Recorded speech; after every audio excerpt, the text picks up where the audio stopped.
Hello, ladies and gentlemen. Welcome back to Madden 17, our 10-year challenge here with the Seattle Seahawks. And here today, we are going to be reviewing the draft. This is our second draft. And so we're going to go ahead and see how it unfolded, see where all the real players went and how, what we did. You had guys like Josh Allen, Lamar, Jackson, Saquon Barkley, Nick Chubbs in this draft. Let's see where they all fell and went to. First things first, let's take a look at what we did. We went running back with our number one pick. We had a later first round pick. I'm not normally a guy to go for a running back in round one, but because it was so far back and Saquon Barkley was still on the board, I had to, and I hit with this guy, obviously Saquon Barkley, right? 81 overall. We're rewriting history. Now, just because it's Saquon Barkley doesn't mean it's going to be the Saquon Barkley that we know in our universe, in real life, right? Like, his career could take a whole different path. And it has, as he's been drafted by Seattle. And he's only a normal development player, but he's an 81 overall. And he's probably going to be our starting running back. That's one thing so far in the series we haven't had, is a running back. And now we do. So hopefully you guys like that pick. And then we picked back to back here. We had the 24th and 25th pick. We did a trade, and I can't remember what we gave up, but we gave up, I think it was Connor Bardwin, our left end, who had 9.5 sacks, I think, and then we gave up, I think, a second round pick to ultimately replace him. He was 30, I think, about to go on 31, and Kevin Ivey is who we pick. He's not as good as Connor Bardwin, but he's younger. He's 22. But I'm not gonna lie to you guys. I feel like I made a mistake with that trade because we drafted this guy and he's slow dev. We'll be lucky if we can get this guy up to, where Connor Bardwin was, which was like an 81 overall. So, kind of a little bit of a miss here. But he's gonna be our starter for next year, and who knows? Maybe he'll break out. But then you're looking at Javier, I think that's how you say it. Javier Sapp. Or Javier? Is it Javier Sapp? I think it's Javier. Javier Sapp. Look at this guy. You're thinking, oh, he's a 70 overall, bro. That's a trash pick. I thought so too, until I seen superstar development. And this is technically our first superstar development trait player that we ever drafted here in the series. It only took us the second draft to hit a superstar development. I wasn't expecting this guy to be great. We had went middle linebacker just a year ago, and our middle linebacker's been great. But we got a guy that's better. Got him in the second round. It was really great. We followed it up with a strong safety, because our safeties, though we have the best safety duo in the league currently with Rashard Jones, and I can't even remember our free safety, but who is it actually? Is it McCarty? Let's see. Yeah, no, McCourty. Yeah, sorry.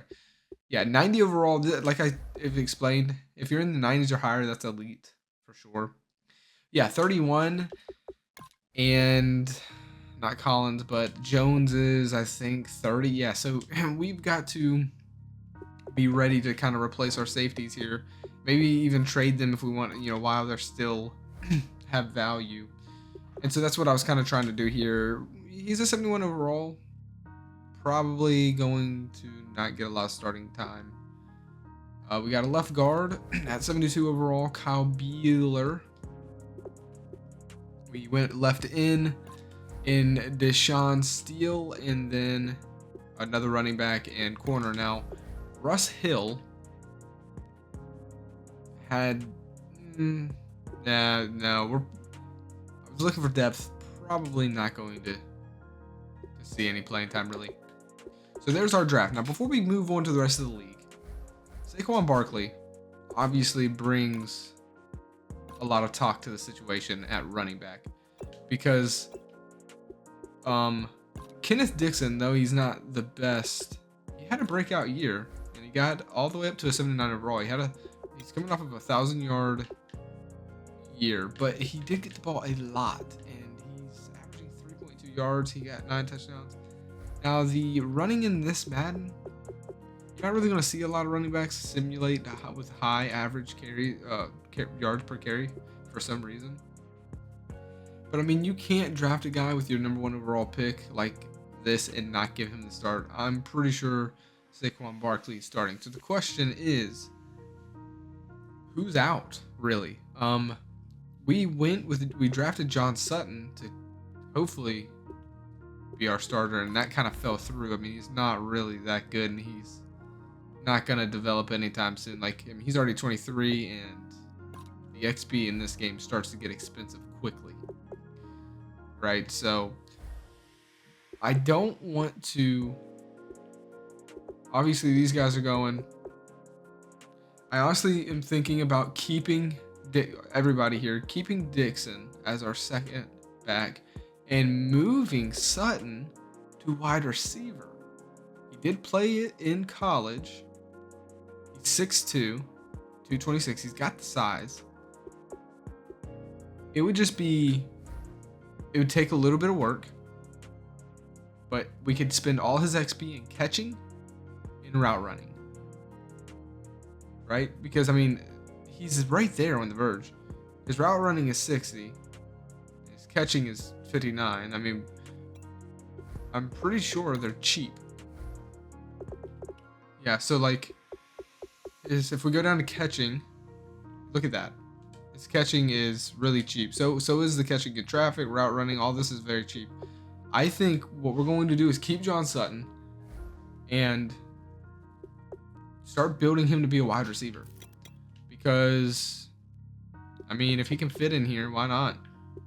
We have 2 wide receivers that are going to start aging, getting close to 30 years old. Travis Benjamin, I don't really think bringing him back will do. We're not planning on doing that. I mean, he's only an 81 overall. He's gonna regress and regress fast. And who knows? Maybe if we can get Sutton some XP, he can come in and take that spot. Jeffrey Ower will move up to the 2.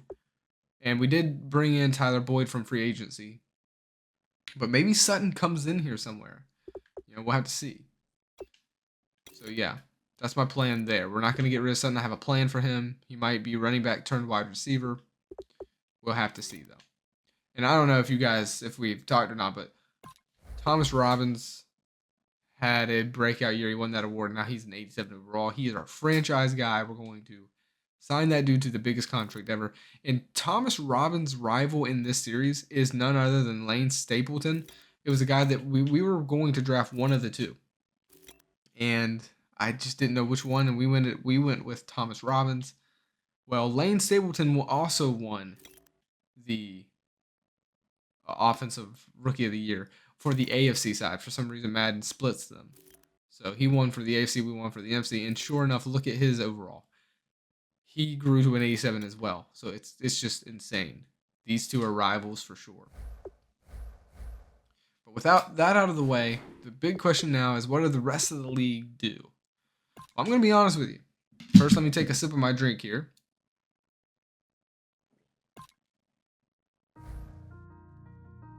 Oh, that is refreshing. But yeah, I'm going to be honest with you guys. This draft class was boring. Outside of the big name players, there wasn't really much like generated talent. So we took Saquon Barkley, and outside of that, there wasn't anybody. Now I am excited about Javier Sapp. But we're gonna go down the list here, starting with the Steelers. And you're gonna see what I'm saying. Look at these. Look, nobody in the 70s. These are all, the generated players and stuff, and it was just a weak draft this year, which kind of sucks because this is one. We had 2 first-round draft picks, though. I mean, they were 24 and 25. We could have done some damage, but I mean, it just wasn't. This draft was really weak. Moving over to the Texans, with the in the second round, they would take one of the remaining quarterbacks in Josh Rosen. Who remembers this guy? Big bust. And he doesn't look good here in this universe either. Coming in at 63 overall, he's going to be a backup and probably stay a backup. But they did hit with their last pick in Tyrone Felder. But again, 73 overall Norman Dev. It's just not much here. The O-line was what was the big deal here this year. I mean, there's so many good offensive linemen in this draft. Sam Stocker, one of the better ones. This was the 2nd overall pick in the NFL draft here for year number 2. And the Texans get him. Moving over to the Titans. They go Calvin Ridley, Mr. Vegas. Pretty cool. He's been to Tennessee. I don't know if he's still playing there, but 80 overall normal dev. So we'll have to see how his career plays out. For the Vikings, they decide to go Sam Darnold. Now, they picked the 13th, so where's Josh Allen going? Where's Lamar Jackson going? Who do you think went first, Lamar or Josh Allen? I don't know. But Sam Darnold falls to the Minnesota Vikings. 74 overall, normal dev. And they also went Jair Alexander. 2 picks, 2 pretty good picks. Alexander's also, Alexander is a quick development, only 72 overall though. But that quick development is going to get him skyrocketing up there. 2 solid picks. I think Sam Darnold is not the best for what was available. I think they did good, but it's going to take them growing him.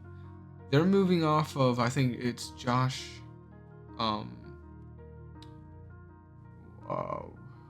was their quarterback? I can't even remember now, but what is his name? I cannot remember. He plays for the Rams. Played for the Rams. What is his name? Now it's bothering me. Oh, Jared Goff. There it is. It hit me. I knew it was gonna hit me. Yeah, they're moving off from Jared Goff. Jared Goff was a bust in this universe. He played really bad, and so the Vikings, to replace him, pick Sam Darnold. I don't know if that's the best. We'll have to see how it works out for him. So, they did get a decent late wide receiver.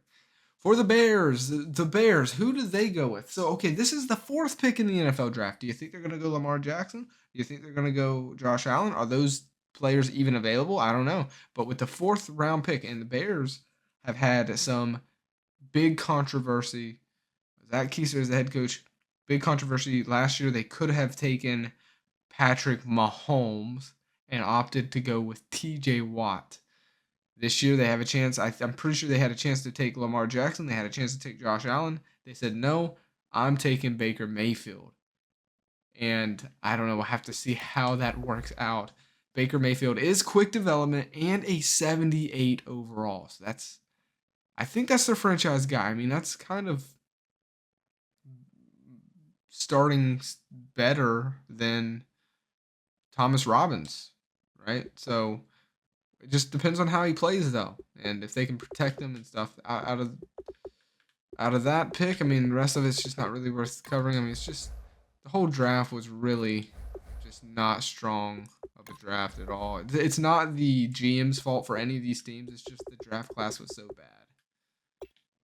Moving over to the Bengals, they're going to go Bradley Chubb, 79 overall player. Superstar development, and there you go. There's the first superstar development outside of our pick with Javier Sapp. But then they also go Jesse Bates III. That's kind of funny, right? So 2 good picks in my opinion there. For the Bills, they had a pretty good draft. They don't go any players, that we know, other players, generated players, though. They do have a good right guard and the rest of it, again, just a weak draft. For the Broncos, they go Vita Vea, 81 overall, normal development. So, good pick. Really good pick. He's playing at 83 overall. Wow. So there you go. I like that pick. For the Browns, they don't get anything too good. They do get a starting center in Evan Worthington. For the Buccaneers, they're going to go Josh Sweat. And he's superstar development. 79 overall. Superstar development. Huge. 24 years old. So far, who do you think's had the best players? Cardinals, they're in our division. We want them to do bad. They do go Dallas Goedert. Oh man, that's a good solid pick. He's a normal development player. They do have a nice left tackle in Winkler. Moving over, Stroud. Okay, not the Stroud we know, just a generated wide receiver. We'll see how he does for the Chargers. And a left tackle going to the Chiefs, Dylan Bogan, 80 overall. What's his dev? Normal. Outside of that, nothing. And that's just the story, because it's like I said, not the this was a boring draft. Like, there was just not no talent in this draft at all. For the Colts, they only had 4 picks this year, and honestly, I don't think they're mad about that, because, like I said, not a lot of players in this draft. But the picks that they did, they nailed. Coran and Howry. Honestly, the Colts are happy with this. I think they're happy with this. You know, it's a weaker draft. They still get 2 solid impact players. For the Cowboys, they're going to go tight end with their first pick at 29th pick in the NFL draft. They go Hayden Hurst, 76 overall, and outside of that, nothing. And for the Dolphins, they're going to go linebacker again. I feel like they went linebacker last time. This time they go linebacker, and they get Roquan Smith, normal development, 79 overall, because of his confidence is low for some reason. He's really an 81 overall.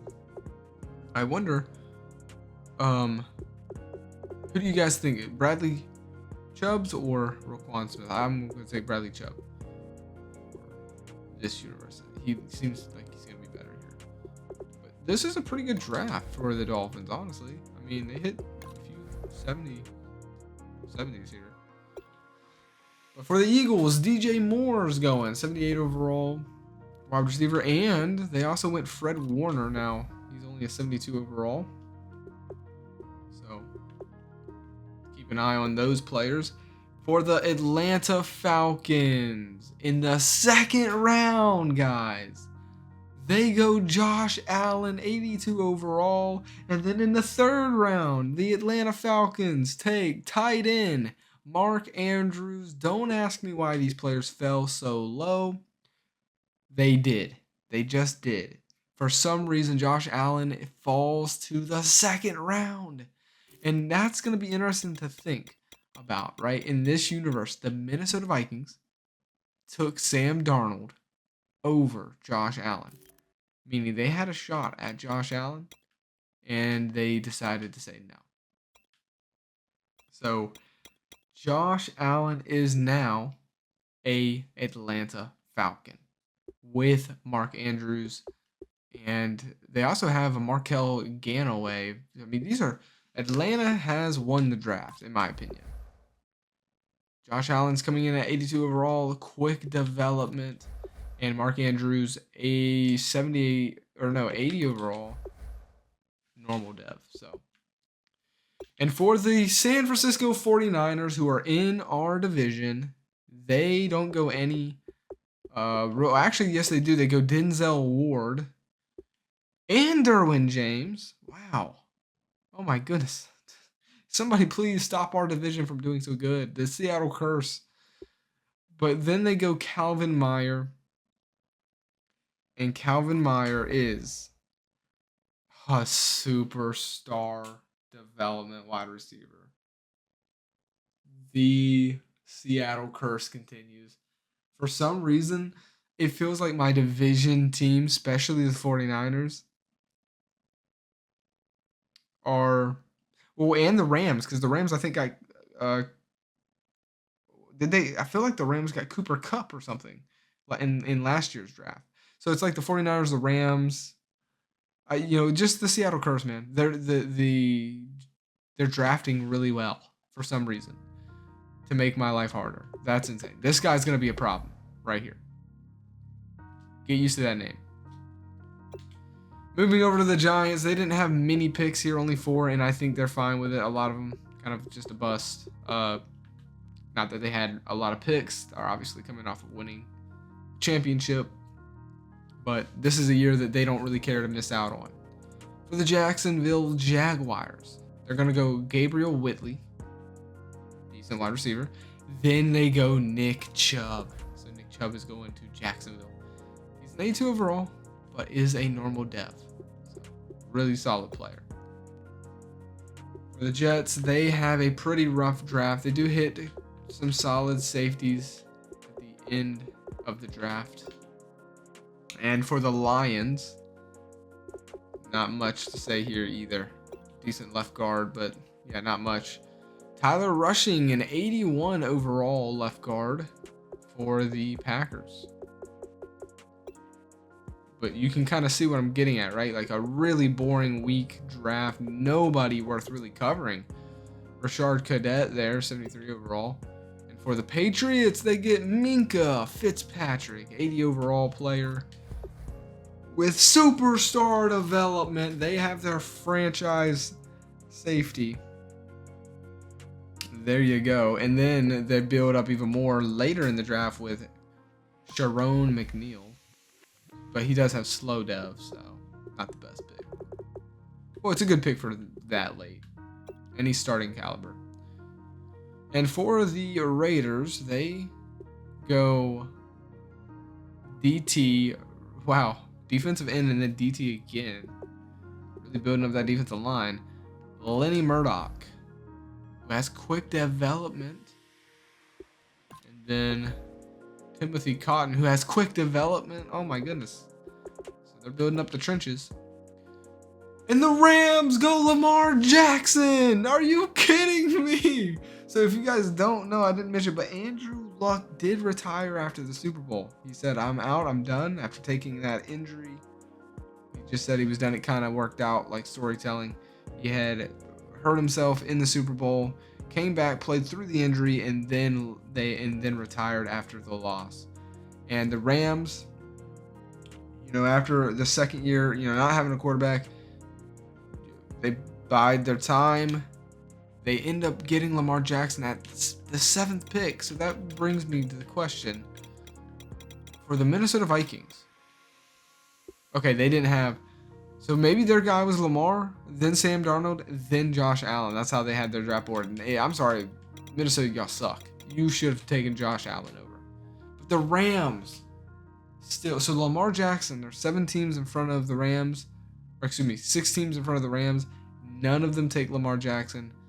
Lamar Jackson falls to the Rams in our freaking division.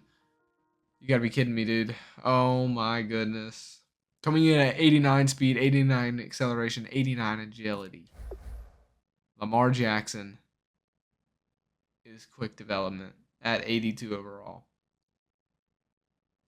He is going to the LA Rams in our division. And this is a team that I personally think has. Let's just take a look real quick. I feel like they have, their team hasn't changed much. They did lose Larry Fitzgerald. They lost Andrew Luck. But outside of that Super Bowl team from 2 years ago, Lamar Jackson's coming into a really good roster. I mean, not much has changed since then.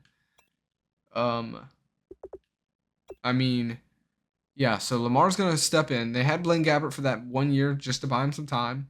They've got their franchise quarterback. They have David Johnson. Okay, I remember that. Could probably use an upgrade at running back, or at least, get another one on the roster, right? Oh my goodness. I forgot. Yeah, they have Devontae Adams. He's going to need a little bit of help. But Lamar Jackson with Devontae Adams, I don't know why. Where did Cooper Kupp go? I thought he went to the Rams. Where did he go? Maybe. Oh no, it was the Lions. I bet. Let me check. Yep, it was the Lions. Okay, I got him mixed up. He hasn't. Oh, he's an 81 overall. He's growing. Oh, they got depth here. Look at this. But they're old. They're really old. Yeah, they're gonna have to figure this out. Anyways, we're getting off sidetracked here. Real quick, the Rams, because they are a division, man, and Lamar Jackson's got David Johnson to hand the ball off to, and Devontae Adams to throw the ball to. Though I would say he needs help outside of that. And Julius Thomas. Okay, they could get a little bit better. The offensive line is also questionable. Defensive line. I mean, could use some help. I mean, they're pretty young on for the most part, outside of the 28-year-old. I'd say they're pretty good here. I mean, Garrett in the middle there. Middle linebackers are weak though, but they have a good secondary in Logan Ryan and David Amerson. So there's some work for them to do for sure. But they have their franchise quarterback with Devontae Adams. So that'll be fun to see. But okay, let's keep moving on. We gotta wrap this up here. It's been going on. We're coming on 30 minutes. So the Ravens, they end up not going. Yeah, they only had 4 picks to this draft. Obviously, in real life, they're the ones that took Lamar Jackson here. Not gonna get a quarterback here though. Yeah, for the Redskins, who had the #1 overall pick in the draft, I feel like they really missed out. Like, it was a horrible draft. I would fire the GM. They go J.D. Vernon, who's a normal dev. He's a good pick, but not for the #1 overall. And just real quick, take a look at who their quarterback is. I mean, it just doesn't make sense, right? You got, let's see. Yeah, I mean, this is ridiculous. I mean, they're going all in on Jimmy Garoppolo, but I don't know why. He's 26 years old, 76 overall. You got guys like Josh Allen and Lamar Jackson on here. Dude, just flip a coin and pick one. Like, it's literally going to win you probably a championship. Especially because he's going to have guys to throw to, like prime Odell Beckham Jr., a prime Amari Cooper. Robert Woods. It wouldn't be fair. Could you imagine if Lamar Jackson went here? Or if Josh Allen went here? With Kyle Rudolph? Oh my goodness. Who is injured. Oh, and it's a fractured kneecap. I don't know. He might not come back the same. But even still, I mean, Kyle Rudolph in his prime was good. So, yeah, this is a bad... And then they got Chris Jones on the other side, who's also injured. How bad of an injury is that? Oh, a fractured kneecap. That could change his career as well. Dude, they were 1 pick away from building a dynasty, but they fumbled the bag on that. What a shock. That's 2 teams in back-to-back years that have had the first-round pick, and they've fumbled it. All right, let's keep moving on. The Saints, they go Carlos Byers, who's 78 overall DT with quick development. That's a really good pick. A lot of DTs that are like really good, it seems like. And then that brings us back to us. So yeah, let me know. Obviously, not every real player is in here. I want to leave room for generated players so that our universe feels like our universe. I also think it's cool rewriting history with the big names from the real life draft. So that's going to do it, guys, for this. Let me know what you're thinking. Who do you think had the best draft? Let me know how you think about ours.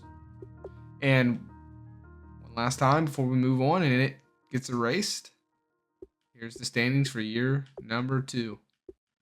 We did good. We punched our ticket, but obviously we left some meat on the bones. We got to look for our first playoff win here in the series. So year 3 will be starting next.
Hello, everybody. I'm Larry Ridley, and this is Madden 17 on EA Sports. Today's matchup could be a drag-em-out brawl as both teams rank in the top 10 in fewest yards allowed. The Seahawks are #1 in defensive yards allowed, and they go up against the Rams, who will need to be sharp on offense. And with that, we'll send you up to the Pacific Northwest and Central Link Field in Seattle, home of the 12. So we'll welcome in our broadcast team of Brandon Godden and Charles Davis. With the beautiful Puget Sound just to our west, you get a look inside CenturyLink Field here in Seattle. Today, we've got a good NFC matchup on tap between the Los Angeles Rams and the Seattle Seahawks. With Charles Davis, I'm Brandon Gaudin. Charles, you look at this Seahawks team as they get ready here. They come in playing reasonably well. Losers the last time out, but winners of 4 of 5 before that. Meanwhile, for the visiting Rams, it's late in the year. We all know it. We've seen the calendar for these guys. Their bodies could probably use a break, but they have to push on. And they're really not as worried about that as maybe we think. They know they've got the entire offseason to rest. All they care about is the game in front of them and finishing strong.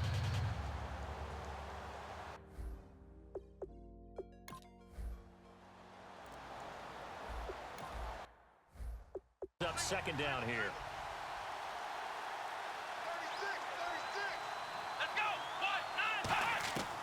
Now they'll throw here out of the gun. He's got time, and he'll be hit from behind and taken down. Henry Melton busting through to get him for a loss of 6. Great job defensively. I think he was trying to go through his progressions, find someone to get rid of the football. Before he knew it, he was on his back. So that just brings us right back to what you said in the beginning. A great job defensively. Nowhere to go with the football. That led to the sack. And this opening drive not going to plan. This is now 3rd and 13. Here we go. 1, 9. From the shotgun, he'll look to throw. Surveying the field, and he took the contact as he was throwing it, and the ball drops incomplete. Partner, how many times have you heard it? Pressure creates diamonds, right? But it also bursts pipes. And on that...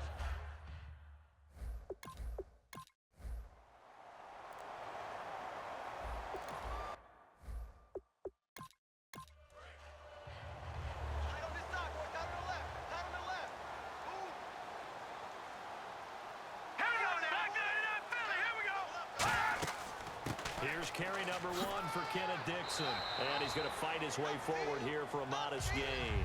It's a pickup of 4, and it'll bring up 2nd down. Not a run that you're going to write home about, but still a good first down run. That's what an offense calls staying on schedule. 3 to 4 yards on first down, you're set up very well for the rest of the drive. They'll keep it on the ground. It's Dixon again. Call it a gain of a yard, and it's going to bring up 3rd and 5. Well, I think we know by now that every run is not going to be broken and get all the way to the end zone. But these short ones still have their value. You can still set up your play action and throw the football. You control the clock because you have the ball and they don't. And often the physicality sets the tempo for the game. Gets it to Benjamin. It's caught. That one good for 16, and the drive will continue. And there they went crossing route against the zone defense. What do you think of that? It takes real coordination between the passer and the receiver because you've got to read those zones and where the open spots are and be on the same page with the guy throwing the football. Because sometimes you're throwing it in front of the zone. Sometimes you're throwing it between the zones. Sometimes the receiver's going to just kind of find a spot and what we call sit down and present himself to the quarterback and throw it there. It's a tough read, but when they're in sync, it's really effective.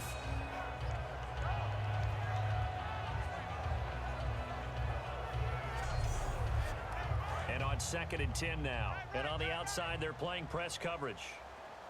4 down, check, 4 down. Now let's go. 3-19. He'll try again with the arm here on 2nd down. And the catch made. It's Tyler Boyd. A nice pickup there of 11 yards, and it'll move the sticks. I know many people like to throw to the tight end, maybe in a little flexed out position because he creates mismatches with his size. But slot receivers do the same thing with their quickness, their speed, and their route running savvy. Now let's go.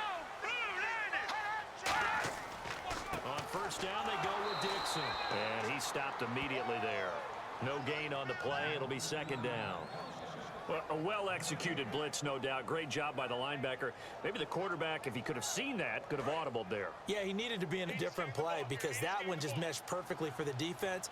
All the gaps were filled except for the one the offense really wanted to run through, and that was filled by a big man wanting to make a tackle. And he made a great tackle. He juked him, and he gets it inside the 10 to the 9. It's a nice pickup of 12 yards, and it gives him a 1st and goal. And now inside the red zone, the offense will operate. All right, here we go. 3-19. First and goal. Defense with their backs against the wall. And he'll take this from the 9 down to about the 7. Well, so many times we look at a short run and we praise the offense for trying to set the tempo and establish things, but the defensive guys, hey, they just won the battle there. It wasn't a big run given up. They don't always have to absorb the body blows. Sometimes they dish them out themselves. Here we go. Green, 39. And here now it's 2nd and goal. Ball on the 7-yard line. And he gets him a little bit closer. He takes it from the 6 inside the 5 to the 4.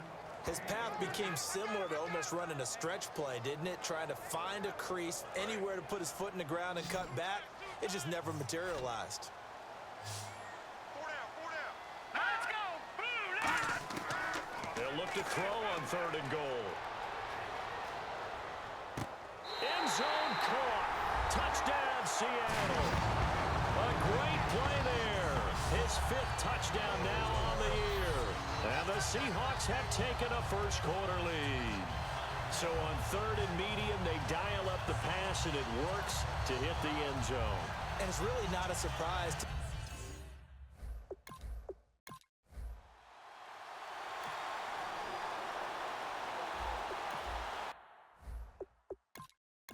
And the Rams getting set to go now.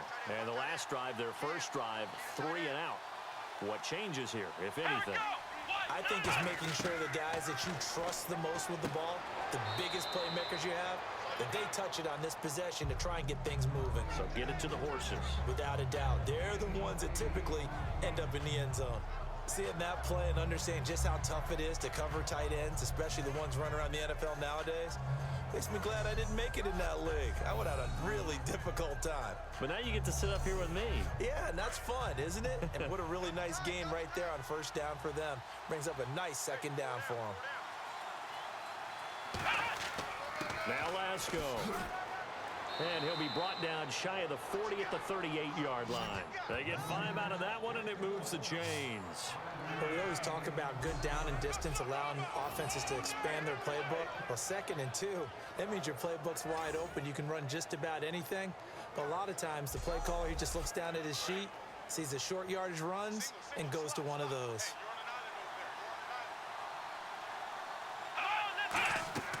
They'll look to throw now on 1st down. Now they go screen. It's complete. And to the 42-yard line here and brought down there. The 1st down screen pass, good for 5. For a second there, I thought that might break big. Screen pass, looked like it was coming together, looked like there was an opening. Still, ended up with a solid game. Now a shotgun snap as they'll look to throw. And hit behind the line. He lost the football. It's loose. On plays like this where the ball comes free, it's often unusual for the team that lost it to get it back. Because this is the quarterback. The ball gets away from him. Everyone else is trying to execute what they're supposed to do on offense. They're usually looking in the other direction, downfield, or have moved away from him. In this case, though, a teammate is able to come up with the ball. On 3rd down, he'll drop to throw. He's got the completion to Strong. A big gain of 31 on 3rd down. These coaches told us they wanted to take the top off this defense. They wanted to be able to stretch them downfield. They showed it pretty well there. And they knew that if they were able to do that, it would open up everything else. But how did they truly get it done? Practice in the previous week, making sure they had a plan, fine-tuned before they put it into effect in the game. Looks like the defense in press coverage here. I know for us it's fun, and it's not so much fun for the rookie receivers when we see them coming into the league and we're good training camps. You see them working on getting 2 feet down instead of 1. But the best ones train in college trying to get 2 down instead of 1, so the transition's a little bit less. In this case, though, wasn't able to complete it anyway.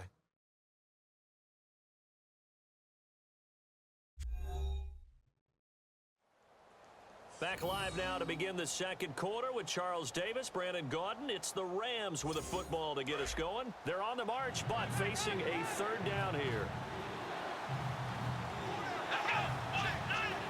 Out of the gun, they'll look to throw. Gets it to Strong.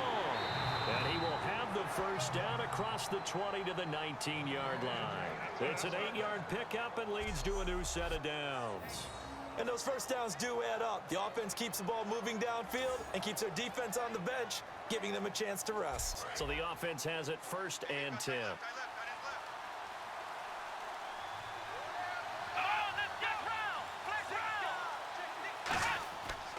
Here's Lasco.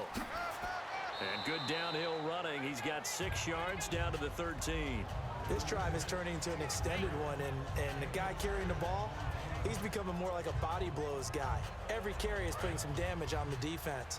So after a while, I'm not too sure how many guys are going to want to run up and tackle him. Now they'll throw here out of the gun. This will be caught at about the 6. 7 yards on the pickup there, and now they've got it 1st and goal.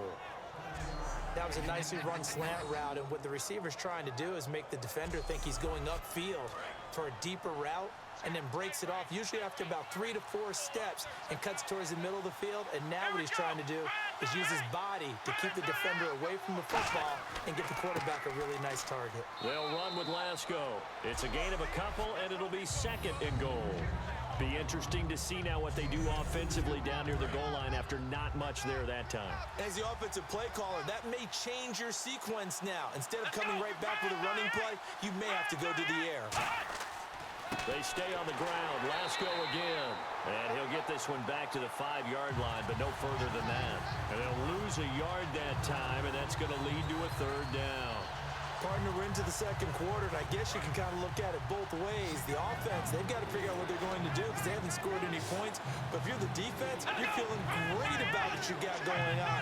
The only concern you have, if you get to the half, what adjustments will the offense make to try to defeat you? And incomplete. He had nowhere to throw, so he just tossed it away. But that brings up 4th. So now the Rams send out the field goal team here.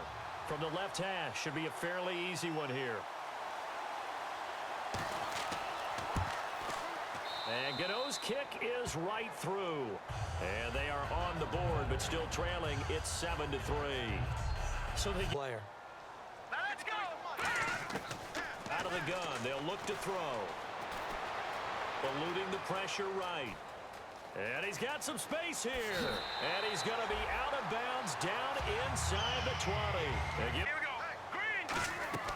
Inside the red zone here. They'll look to throw. His throw caught at about the 5. Green, 39. Trying to pound it in with Dixon. And he will not be denied. Into the end zone. Touchdown Seahawks. Kenneth Dixon. His 3rd touchdown.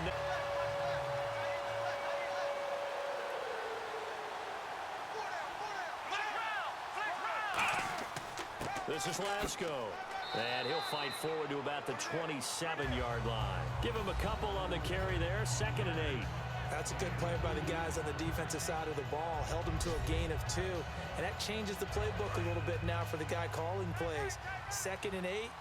Now he's got to probably think about going to the air instead of maybe staying with the ground game.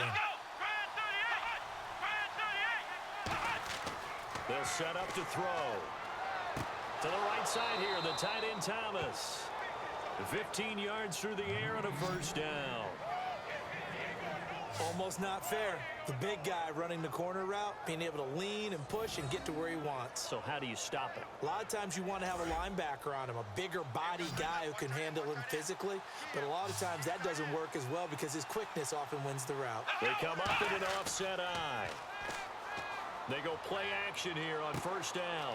He's just going to dump this one off to his fullback out of the backfield. It'll be a gain of 6, and that'll make it a 2nd down. It's interesting because when I'm watching college football and I'm evaluating guys for the draft now, my list of fullbacks, pure fullbacks, it's a very short list. I'm probably evaluating more punters and kickers now than I am fullbacks. But it doesn't matter what you call the position, it's who you put there. And there we saw completion. Over the middle, that's caught by Adams. And he'll get it down here to the 43. 9 yards on the pickup there, and it keeps the drive alive.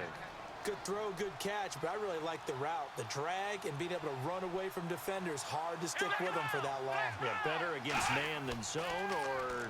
Better against man, because now you're running away from someone and you're not running into a defensive player in another zone. 15 yards through the air and a first down. He's been a busy man here in this one, and they're showing off some nice footwork to stay in bounds. And with those types of catches and the volume that we've seen in this game, wouldn't you keep him busy as well? I would. Of course. You got to keep throwing it to him. He keeps making plays. Looks like the defense in press coverage here.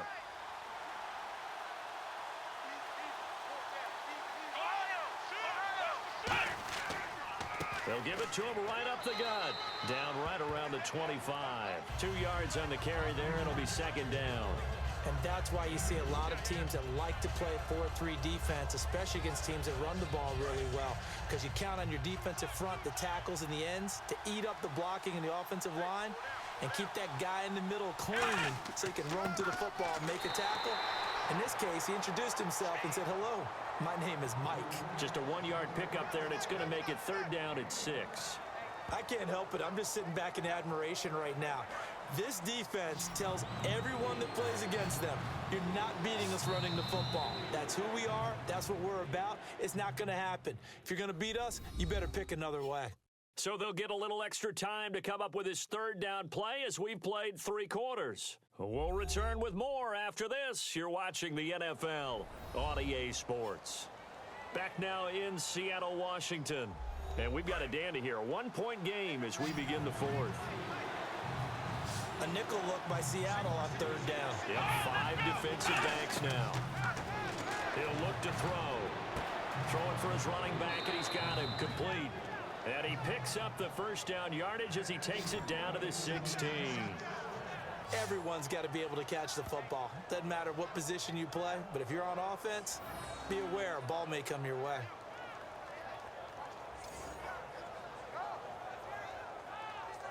And the 8th play on this drive coming up. Here we go. Now a handoff here to his running back. And his rough afternoon continues. He's going nowhere again. The safety, Rashad Jones, brings him down. And as we've seen throughout this season, it's no picnic trying to score touchdowns against this unit. They're ranked number 1 against the run. But it's also difficult because it's not easy to throw the ball against them either. They'll set up a throw. Trying to get it to Thomas, and it's intercepted. It's the former Patriot Devin McCourty.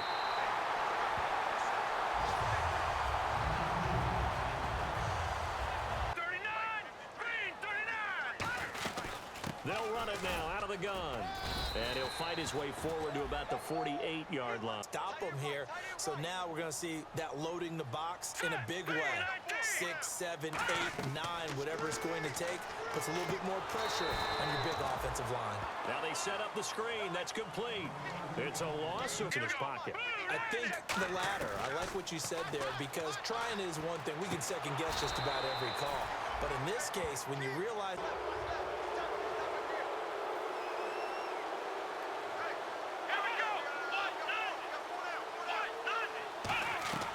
Now on first down, he'll drop to throw it. Gets it to Strong. And out of bounds on the other side of midfield at the 45. Partner, this is one of the best routes anyone can have in their offensive playbook. Tough to defend because you think it's a go route, and then he breaks it back on the comeback. There's one other thing you need as well. A well-thrown ball. Exactly right. You have a guy who has some precision in throwing the football because of the timing of the route. Now a play fake here on first down. He's got time in the pocket. Oh, the ball comes out on the hit, but they'll say it's incomplete. Well, any caused incompletion is good for a defense. But when you add to it that you get a little hit on the quarterback, knock him to the ground, make him think a little bit, hopefully knock him off his game, especially in a game of this magnitude, this tight in the fourth quarter, you got to feel pretty good as a defense. Finding his safety valve here. That's complete. A good pickup there at 22. So after that big gain, let's see what else the offense has up its sleeve. Good route, good pickup for first down yardage, and that is a tough one to cover, the angle route, because a running back getting out of the backfield, if you're trying to cover that, especially if you're in the linebacker spot and you're seeing this play develop, he heads out towards the flat first, and that often gets you to overcommit running in that direction. Then he cuts back up inside you into the middle of the field. That's what we just saw there for a nice pickup. Inside the red zone here, they'll look to throw. He's going to get this one out to his fullback. 7 yards on the play, and it'll be second down. Now that's often a surprise for the defensive guys when they see the big fella slide out of the backfield and catch the ball. Not something they usually go over in practice very often. They'll come out in the pistol. And he'll give it here to his running back. And a short pickup there down to about the 9. They got 2 of the 3 they needed there. Leaves them with 3rd and just a yard. Partner, we know today's NFL is really built around the guy throwing the football.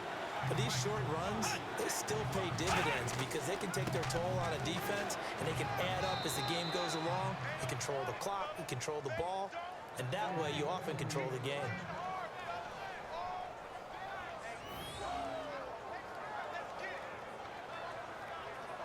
The offense certainly looking to score some points, but they also need ball security here late as we get down to the final moments of this one.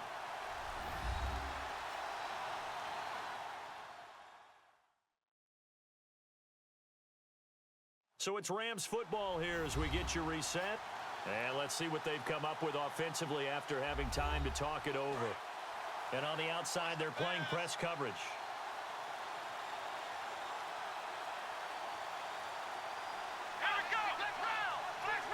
First down and goal to go from the 7. And they'll get him down here at about the 5-yard line. It'll be a 3-yard pickup, and it brings up 2nd and goal. And now it looks like they're going to be in the hurry-up. Back to throw. Throwing over the middle, but it's incomplete. It's a tried-and-true formula, and I don't think it'll change for as long as we play football. If someone's trying to throw the ball and you can put pressure on them and make it tough, that's only going to help your defense. Yeah, he sensed being hurried. He got rid of it before taking the hit, but incomplete. That'll make it 4th down after a loss of 1. Nice job holding them out of the end zone on 3rd down, but give a big assist to the crowd. They've been with them the entire game and have spurred them on. Here in the second half, they've really helped elevate their play. And Gano's kick is right through. And the sideline celebrates as they have taken the lead in the final minute. All right, so time to reset here. It's a huge kick there, gives them the lead, but they've got to be careful that their celebrations aren't a little too premature. You're exactly right about that, because there still is time for the other guys to run a few plays and get into field goal position. So this defense is going to need to come up with one final stop if they're going to get out of here with a victory.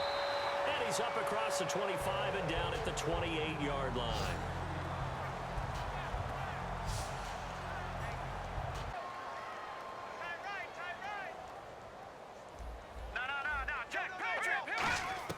He's back to throw. He gets this one to Boyd. And he gets this inside the 35-yard line. And now the Rams are going to halt things as they want a timeout. It's just their first. They've got 2 more to use here in the final stages. And now a 1st down following that long gain.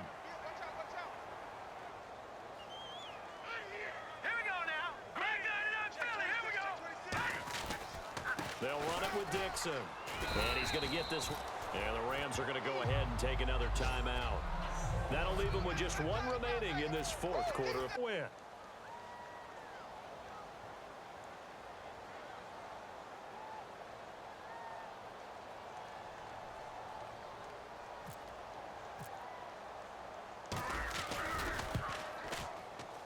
And this one is right through. And it's celebration time on that sideline as they have taken the lead in the final seconds. And Charles, he hasn't missed a kick all year. Why would he start now? Exactly. And this was by far the most nerve-wracking. They just stepped up and calmly banged it through.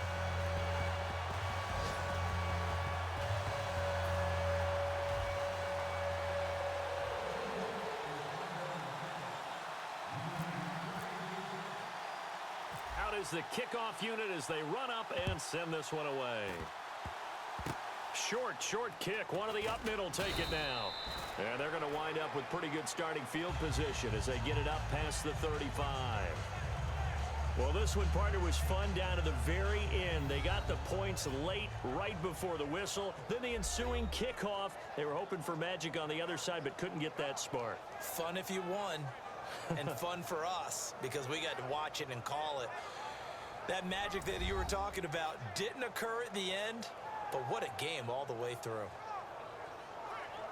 So for the Seahawks, it's a very important win as they move to 9-4 now on the year. And they'll get to stay put for a few days as they'll host the Arizona Cardinals next week. Meanwhile, for Los Angeles, Eddie Slim.